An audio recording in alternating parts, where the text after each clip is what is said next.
Living. So today I'm going to be making just a simple chicken stock. So I've had a couple of chicken, I guess carcasses you could say, in the freezer from when we raised our own meat chickens. I freeze some of our meat chickens whole and eat them like that, but you don't always want to eat a whole chicken, so I part them out. But I save the ribs and everything in order to make chicken stock. And it's in winter, so I'm kind of garden, everything's slowing down, so it's something that needs to be done. And yeah, just figured it'd be something good to show you guys today. So I have my 22 quart roaster right here. I'm gonna put the chicken in there with some vegetables and fill it up with water and put some salt in there and let that cook down for quite a while. But I'll walk you through the process. It's fairly simple. It does take some time, and I am gonna pressure can the broth at the end of the video. So if you're interested in that, go ahead and stay tuned, and let's get going. Alright, so the first thing we're going to do is just roughly cut up some of these vegetables. I did peel the carrots, but I'm not peeling any of the other stuff. I just peel the carrots because sometimes they have a kind of a waxy type coating on them. So we're just roughly cutting. You don't have to cut them up, any more than that really. On the celery, we're going to leave the leaves on and the stalks and everything. So we're just, again, just roughly cutting, and we're going to put that over into our roasting pan. So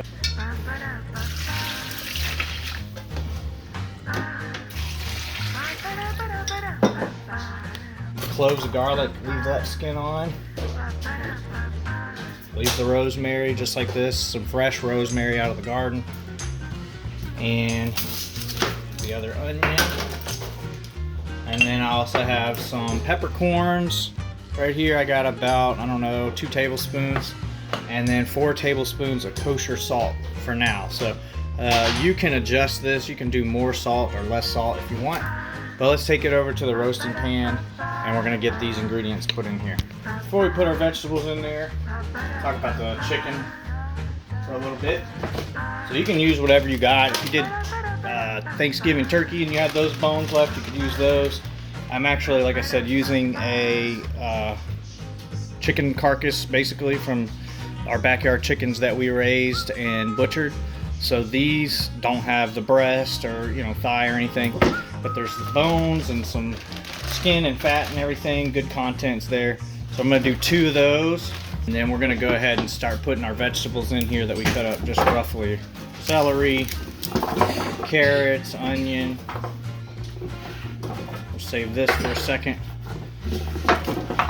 Garlic in there. Alright. So we got our ingredients in here. Now we're gonna fill this up with water, as much water as we can basically fit in here, and then add our salt and pepper and let this cook down for several hours.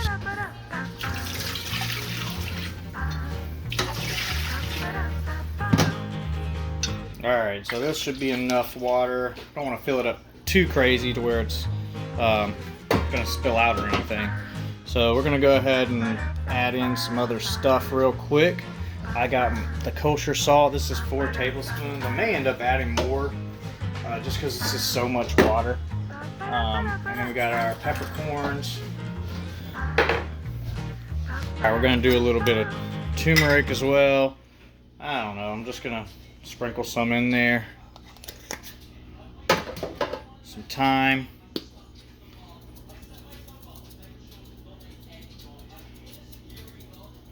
And that should be good for now. We're going to go ahead and get this plugged in and turned on and bring it up to a boil. So we've also done this on just in the stovetop in a stock pot, and that works great as well. I really love using this roasting pan for large batches of things. You've seen me use it in the past on some other stuff like the pumpkin puree or tomato sauce, apple butter, just a few different things like that. So it's really great to have, and I'm trying to make as much as I can at one time, so I'm gonna go ahead and do that. We'll see how many quarts we get out of it. I put probably at least 10 to 12 quarts of water in there, plus the chicken and all the water that's inside of the vegetables. So we'll see how much we get. But like I said, you can definitely do that in a stock pot. I just like using this because I'll get more out of it, and it's more set and forget. So I can just leave this on and go about my day, stir it every now and then at the end we'll go ahead and let it cool, strain it.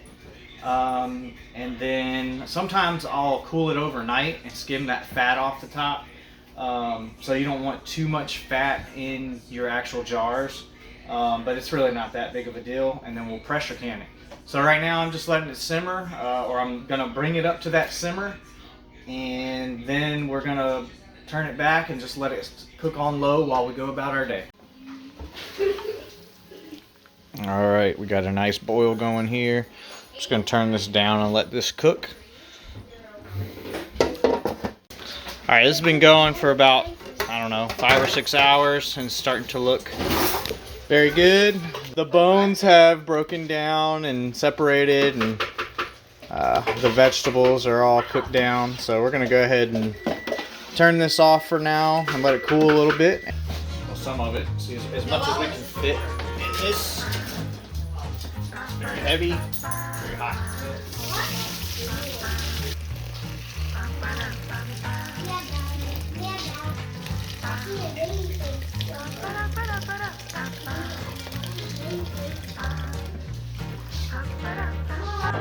Alright, so we strained it into this pot and cleaned out the roasting pan, got rid of all the bones and excess vegetables and stuff. If you have farm animals, that's good. You can feed your chickens or your pigs or whatever that excess stuff.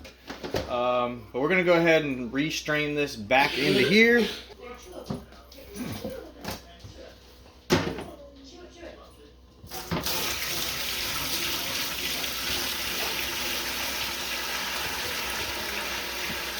Alright, so this has been cooling in the refrigerator. Doesn't look very appetizing right now, but we're going to skim off as much of the fat layer off the top as we can.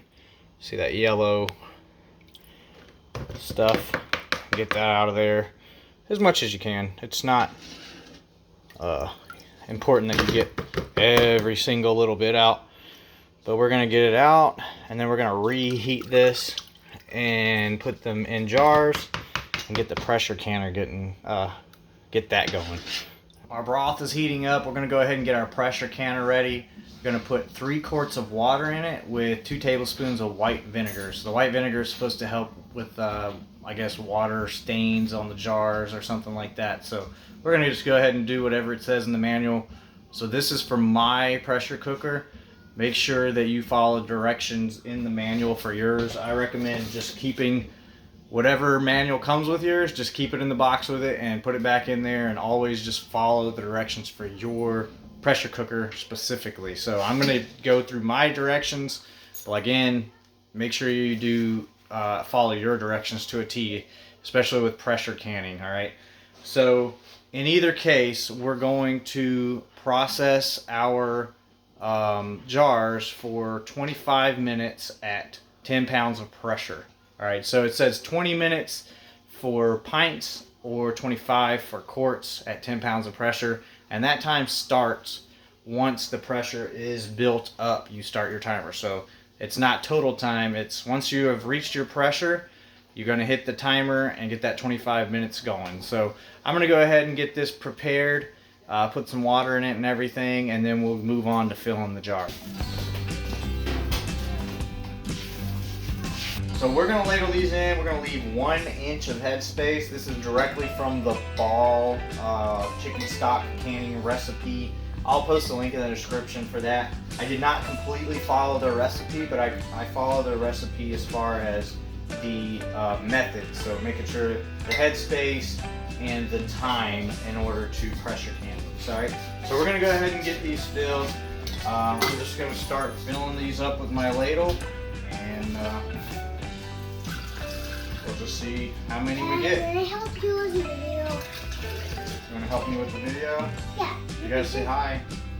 Hi guys. Me and my dad here. Today he's making Christmas ham. Well, I am, but right now I'm making chicken stock. Yeah, there he is. Go ahead, before you put that lid on, wipe that rim clean. Grab a fresh lid, and don't get too crazy tight here. Just finger tight on that.